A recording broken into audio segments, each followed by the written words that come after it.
Hello dear student, हम लोगों के पास सीबीएसई बोर्ड 10th क्लास के हाइट एंड डिस्टेंस के कुछ क्वेश्चंस होते हैं। आज 9.1 एक्सरसाइज का क्वेश्चन नंबर 11 हम लोग स्टार्ट कर रहे हैं। 11 है क्या? A TV tower stands vertically on a bank of a canal. ठीक है। From a point on the other bank directly opposite to tower the angle of elevation of the top of the tower is 60 degree. देखिए, canal जो होता है मतलब एक तरीके से नहर होता है। इस तरीके से नहर आपकी जा रही है। इधर आपका टीवी टावर स्टैंड है। टीवी टावर, अब देखिए प्लेन पेपर है तो टीवी टावर ऐसे तो हम परपेंडिकुलर इसके पेपर के कर नहीं सकते, तो ऐसे ही होगा। अब ये नहर आपकी ऐसे चौड़ाई हो गई, इसकी विड्थ ये हो गई, और ये आपकी हाइट हो गई टीवी टावर की। आप यहाँ पर दूसरे किनारे खड़े हो, यहाँ से एंगल ऑफ एलिवेशन 60 डिग्री ऐसा कुछ बन रहा है। उसके बाद कह रहे हैं from another point 20 metre away from the point of line joining this point to the foot of the tower the angle of elevation of the top of the tower is 30। कह रहे हैं इसी लाइन ज्वाइनिंग पर 20 metre away हो जाओ और दूर हो जाओ इसी लाइन पर, तो एंगल ऑफ एलिवेशन जो हो जाएगा वो आपका 30 डिग्री हो जाएगा। फिर कह रहे हैं सी फिगर 9.12, ये आपके पास फिगर भी है। Find the height of the tower and with of the canal. ये आपका क्वेश्चन हो गया। तो जाहिर सी बात आपके पास फिगर भी दिया गया, फिगर मैंने आपको समझा भी दिया अलग से बना के, तो इसी फिगर की हेल्प से हम लोग क्वेश्चन सॉल्व कर लेते हैं। देखिए, सबसे पहले हाइट दी नहीं गई है, तो लेट आप कर लो, लेट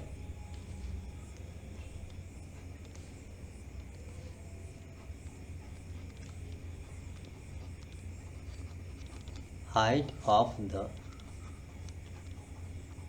टावर बी एच, तो इसको एच कह दो, ये आपका एच हो गया। एंड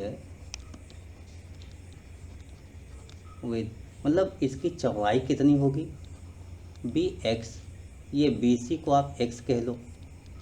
अब आगे आपको क्वेश्चन सॉल्व करना है, इतना तो मैंने नोट कर लिया। बाकी फिगर आपके सामने बना हुआ है, तो इसमें हमें कुछ अलग से बनाना भी नहीं है। देखिए, जब पूरा फिगर दिया गया है तो इसकी हेल्प लेते हैं, हम क्वेश्चन सॉल्व कर लेते हैं। सबसे पहले इन ट्रायंगल ए बी सी, ये नोट कीजिए, in triangle A B C figure आपके सामने है। ए बी सी ट्रायंगल अगर हम देखें, ये ए बी सी देख लें, तो ए बी सी में बी एंगल 90 होता है। अब आप तुरंत लिखोगे tan 60 perpendicular A B upon base B C. tan 60 की वैल्यू √3, ए बी एच होता है अपॉन बी सी एक्स होता है। मीन यहाँ से h इक्वल टू एक्स √3 हो गया। ये फर्स्ट इक्वेशन हो गया, मतलब एक कंडीशन आपके पास आ गई। अब इसी में देखिए आप दूसरी condition, in triangle A B D ले लो, इस पूरे ट्रायंगल को ले लो, in triangle A B D, A B D, यहाँ पर आप लिखोगे tan 30 के लिए, इस एंगल के लिए ये इसके सामने है तो परपेंडिकुलर होगा, ये हाइपोटेनियस होगा और ये बेस हो जाएगा। तो perpendicular upon base mean A B upon base आपके पास ये बी डी हो गया। बी डी नोट कर लो। इस तरीके से आपने पूरा नोट कर लिया, और जब पूरा नोट कर लिया तब हमें इसी को सॉल्व करना है। देखिए, ये हमारे पास h होता है और ये x होता है। इसको आगे हम जब सॉल्व करेंगे तो क्या देखते हैं कि इसकी वैल्यूज हम पुट कर लेते हैं और आगे प्रोसीड कर लेते हैं। देखिए, ए बी को h लिखते हैं तो ए बी को h ही लिखेंगे अपॉन बी डी को हम क्या देखते हैं कि B C plus B D, B C plus C D, B C plus C D इस तरीके से होगा। और ये tan 30 की value 1/√3, mean 1/√3 equal to h अपॉन बी सी, एक्स होता है प्लस सी डी 20 है आपके पास। ये नोट किया। अब इन दोनों को हम लेके सॉल्व कर लेते हैं क्वेश्चन को। ठीक है, क्वेश्चन को आगे प्रोसीड करते हैं। देखिए आप कैसे हम प्रोसीड करेंगे। आपके पास h है और यहाँ से वैल्यू आ गई, इस वैल्यू को अगर हम थोड़ा सा और आगे प्रोसीड करें तो ये हो जाएगा x प्लस 20, ये √3 इधर गया, ये पूरा इस साइड गया, h √3, ये आपका सेकंड हो गया। तो फर्स्ट और सेकंड हम दो इक्वेशन देखते हैं, ये फर्स्ट इक्वेशन हो गया, ये सेकंड इक्वेशन हो गया।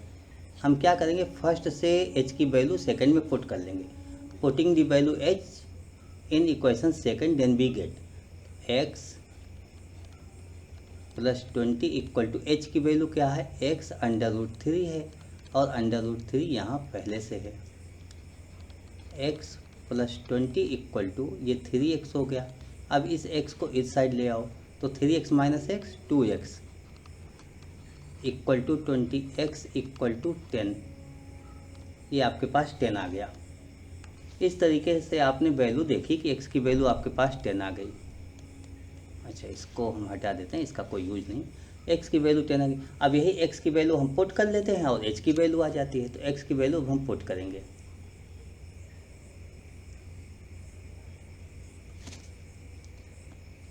h इक्वल टू आपके पास क्या होता है, x √3, h इक्वल टू 10 √3, ये 10 √3, एक तो आंसर आपके पास ही आ गया 10 √3, h की वैल्यू आ गई, मीन हाइट ऑफ टावर आ गया, और दूसरी x equal to 10 metre, canal की विड्थ आ गई। तो इस तरीके से कैनाल की चौड़ाई और ऊंचाई दोनों आपको मिल गया। तो यही तो आपको सॉल्व करना था, आपने एक क्वेश्चन सॉल्व कर लिया। अब हम लोग नेक्स्ट क्वेश्चन की ओर मूव करेंगे। देखिए नेक्स्ट क्वेश्चन हमारे पास क्या होता है, उसको हम सॉल्व करेंगे। आइए हम लोग नेक्स्ट क्वेश्चन में देखें, ध्यान देते हैं। क्वेश्चन नंबर हम लोग 12 अब सॉल्व करेंगे। तो 12 क्वेश्चन क्या है, इस पर थोड़ा फोकस कीजिए आप लोग। देखिए 12 क्वेश्चन आपके पास ये है, from the top of a 7 metre high building the angle of elevation of the top of a cable tower is 60 degree. मतलब 7 मीटर हाई बिल्डिंग है, एक बिल्डिंग है वो 7 मीटर हाइट पर होती है, ठीक है, 7 मीटर हाई बिल्डिंग, ऐसे हाई बिल्डिंग हो गए 7 metre. Angle of elevation of the top of a tower, देखिए एक टावर ऐसे बना हुआ है, तो इसका एंगल ऑफ एलिवेशन इस तरीके से, एंगल ऑफ एलिवेशन इसका मतलब ये पैरेलल लाइन होगी ग्राउंड पर, और यहाँ से एंगल ऑफ एलिवेशन 60 डिग्री हो गया। उसके बाद फिर से नेक्स्ट गिवन है, and the height of depression and the angle of depression, angle of depression of its fort is 45, इसके फोर्ट का एंगल ऑफ डिप्रेशन मतलब इसी टावर के फोर्ट का, उसी पॉइंट से ये एंगल ऑफ डिप्रेशन 45। अच्छा, एलिवेशन होगा तो इधर एरो लगा देंगे, डिप्रेशन होगा तो इधर लगा देंगे। Determine height of the tower, अब आपसे कह रहे हैं हाइट ऑफ द टावर निकालो, हाइट ऑफ द टावर क्या होगी, तो ठीक है हाइट ऑफ द टावर हम लोग निकाल लेते हैं, लेकिन सबसे पहले इसको ऐसे नोट कर लेते हैं कि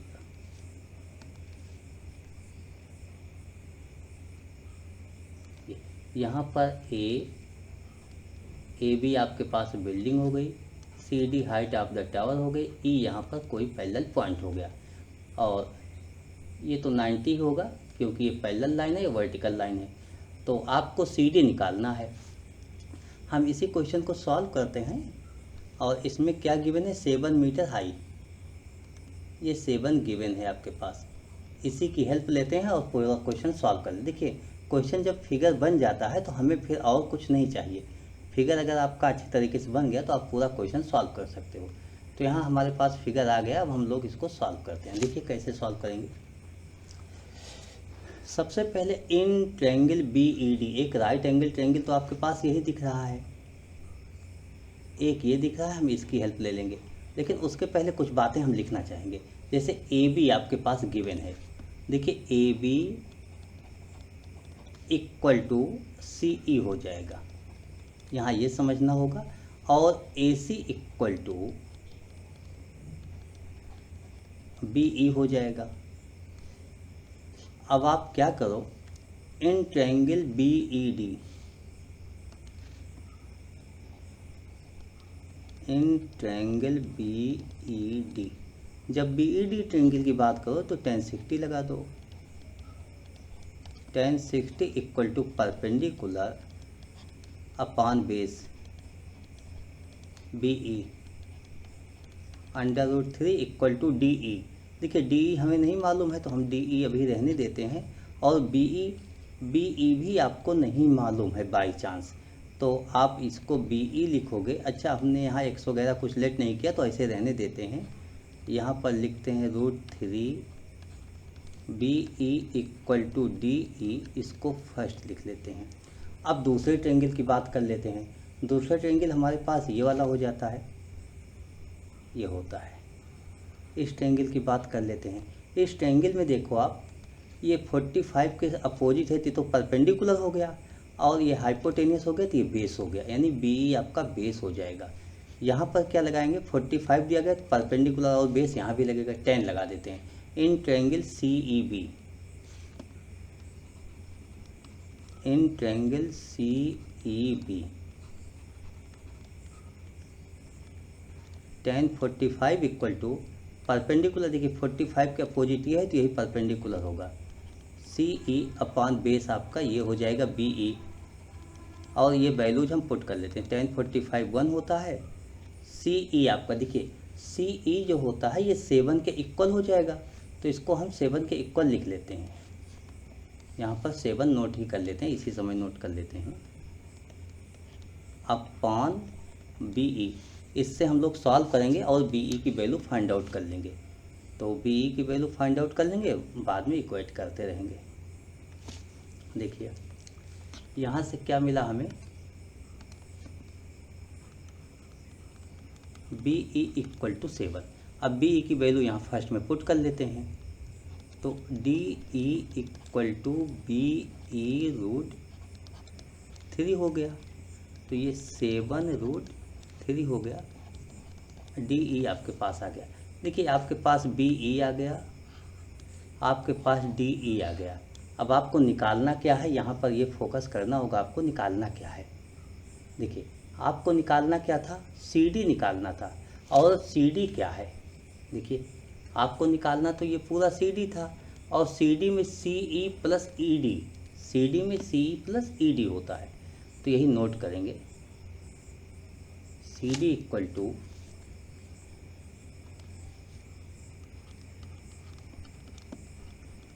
CE प्लस ED, दोनों की वैल्यू पुट कर लेते हैं। CE आपके पास क्या आया, देखिए CE भी आपको नहीं दिख रहा है, और ED आपको, ED तो 7 √3 दिख रहा है, ठीक है, ED दिख रहा है, लेकिन CE कहाँ गया। तो CE को हम लोग फिर से खोजते हैं एक बार, कहाँ मिस हो गया। CE देखिए CE आपका 7 है, ऑलरेडी गिवन था। गिवन कहाँ से था, ये AB इक्वल टू CE, तो ये AB 7 है, मतलब ये 7 ही गिवन है ऑलरेडी, तो दिस 7 ही गिवन है, तो CE 7 हो गया, और ED आपने निकाल लिया। CE की वैल्यू आपके पास 7 प्लस ED की वैल्यू 7 √3, मीन्स 7 कॉमन ले लिया, तो ये 1 प्लस √3 हो गया। अच्छा, 7 कॉमन लेके इसे √3 प्लस 1 लिखा जा सकता है, सबसे अच्छा तरीका ये है। ये CD हो गया, मीन हाइट हो गया, तो हाइट आपको निकालना था, क्वेश्चन में हाइट ही निकाल। अच्छा, √3 की वैल्यू अगर आप लोग चाहो तो 1.732 पुट करके इसके न्यूमेरिकल वैल्यू निकाल लेना, लेकिन इस क्वेश्चन में आवश्यक नहीं है। इस समय √3 की वैल्यू ये लोग नहीं पुट कर रहे हैं, तो हम भी नहीं पुट कर रहे हैं। तो ये आपने क्वेश्चन सॉल्व कर लिया, हाइट आपने निकाल लिया। अब नेक्स्ट क्वेश्चन पर हम लोग मूव करेंगे, और नेक्स्ट क्वेश्चन देखेंगे क्या है। हमारे पास क्वेश्चन नंबर 13 होता है। देखिए क्वेश्चन नंबर आपके पास 13 है, लेकिन क्वेश्चन नंबर हम 13 सॉल्व करने के पहले चाहेंगे इसको रफ कर लिया जाए, उसके बाद हम लोग सॉल्व करते हैं। तो इसको रफ कर लिया जाए, क्वेश्चन आपने नोट कर लिया है, ओके। देखिए क्वेश्चन नंबर 13 में ये है कि as observed from the top of a 75 metre high lighthouse from the sea level, the angle of depression of two ships are 30 degree and 45 degree. देखिए 75 मीटर हाई लाइट हाउस होता है, तो lighthouse 75 metre बहुत height होती है फिलहाल। 75 metre ये हो गया। यहाँ से दो शिप होती है कहीं, उनके angle of depression 30 and 45 given है। एंगल ऑफ डिप्रेशन देखिए, आइज तो इस तरीके से पैरेलल देखेगी, लेकिन जब एंगल ऑफ डिप्रेशन की बात होगी इसका मतलब डाउनवर्ड देख रहा है इस तरीके से। तो एक एंगल ये बनेगा, ये 45 हो गया, और एक दूसरी शिप है उसको भी देख रहा है तो 30 डिग्री हो गया। और हम क्या करते हैं, ग्राउंड पर लाइन को ज्वाइन भी कर लेते हैं। ग्राउंड पर लाइन को ज्वाइन कर लेते हैं, ये लाइन ऐसे। एक एंगल आपके पास ये 45 होता है,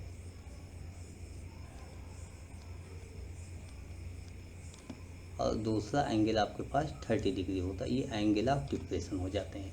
हमें क्वेश्चन सॉल्व करना, एक शिप तो आपके पास यहाँ पर होती है, दूसरी शिप यहाँ पर होती है, तो ऐसे हैं, इसको हमें सॉल्व करना है। हम इसके सबके पॉइंट को लोकेट कर लेते हैं। तो ठीक है, हमारे पास ये समझ लो कि ए बी है। ये ए बी आपका लाइट हाउस हो जाता है, और सी डी दोनों शिप हो जाती हैं। देखिए ये एंगल अगर 45 है तो यहाँ पर ये एंगल भी 45 होगा अल्टरनेट की वजह से, और ये एंगल आपके पास 30 हो गया। क्वेश्चन में क्या गिवन था, find the distance between two ships. तो let distance between two ships be x, ऐसा आप लेट कर सकते हो। If one ship is exactly behind the other on the same side of the lighthouse, find the distance between two ships.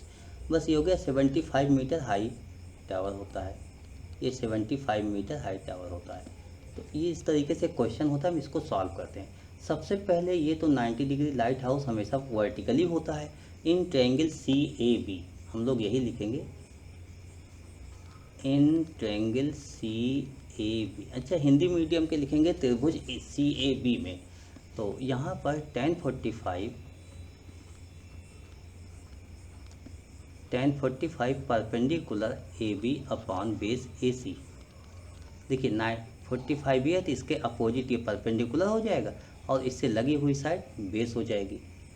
A B को 75 बोला गया है upon ए सी को कुछ नहीं बोला गया, तो ए सी रहने देंगे। 1045 वैल्यू 1 होगी।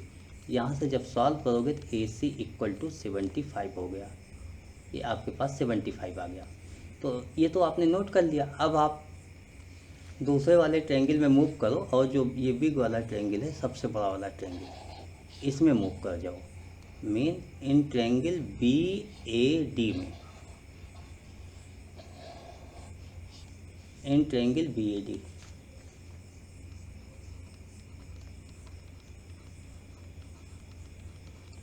इन triangle B A D 1030 perpendicular A B upon base A D. 1030 की वैल्यू 1/√3 होती है। ए बी आपके पास 75 है, और ए डी आपके पास अननोन है, मीन नहीं जानते हो आप। तो अगर जब आप इसको सॉल्व करोगे, देखिए ए डी इक्वल टू ये √3 इधर आके मल्टीपल हो जाएगा, 75√3। और ए डी को आप क्या देखते हो कि ए सी प्लस सी डी हो गया 75√3। ए सी की वैल्यू अभी आपने निकाला हुआ है। देखिए ए सी की वैल्यू तो आपने 75 निकाल दिया है, तो हम ए सी की वैल्यू यहाँ पुट कर लेते हैं। 75 प्लस एक्स इक्वल टू 75√3। अब हमें एक्स की वैल्यू निकालना है, मेन इसको इस साइड ले आके 75 को राइट साइड ले जाते हैं।